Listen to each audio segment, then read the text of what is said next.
Hi hello good morning. ഇന്നൊരു വെള്ളിയാഴ്ച ദിവസമാണ്, അവധി ദിവസമാണ്. പുറത്തെ കാഴ്ചകളെല്ലാം കണ്ട് പതിവ് പോലെ ഇങ്ങനെ നിന്നു. ഇന്നെല്ലാവരും ഉറക്കമാണെന്ന് തോന്നുന്നു, ആരും പുറത്തൊങ്ങുമില്ല. അവിടുത്തെ കാഴ്ചകളെല്ലാം കണ്ടിട്ട് നേരെ കിച്ചണിലേക്ക് വന്ന് നമ്മൾ ചോറങ്ങ് വേവിച്ച് വെച്ചു. പിന്നെ മീൻകറി വെക്കുകയാണ്.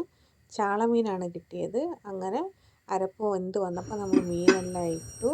അങ്ങനെ ഒരുവിധം നമ്മുടെ മീൻകറി റെഡിയായി. പിന്നെ നമ്മൾ ചീനിയാണ് വേവിക്കുന്നത്. ചീനി നല്ലതുപോലെ കഴുകി ചെറുതായിട്ട് അരിഞ്ഞ് എടുത്തിട്ടുണ്ട്. ഈ അരിഞ്ഞ ചീനി നമ്മൾ കഴുകി 2-3 വെള്ളം കഴുകണം. നല്ലതുപോലെ കഴുകി വേവിക്കാൻ വെച്ചു. ഒരിക്കലും വേവാത്തൊരു ചീനിയാണ്. 2 ഇടിയൊക്കെ കൊടുത്തപ്പോൾ ചീനി സെറ്റായിട്ട് വന്നിട്ടുണ്ട്. അങ്ങനെ ചീനി മീൻകറി റെഡി ആയിട്ടുണ്ട്. നമ്മുടെ ചാനൽ കാണുന്നവർ ഇഷ്ടപ്പെടുകയാണെങ്കിൽ നിങ്ങൾ ചാനൽ ലൈക്ക് ചെയ്യുക, സബ്സ്ക്രൈബ് ചെയ്യുക.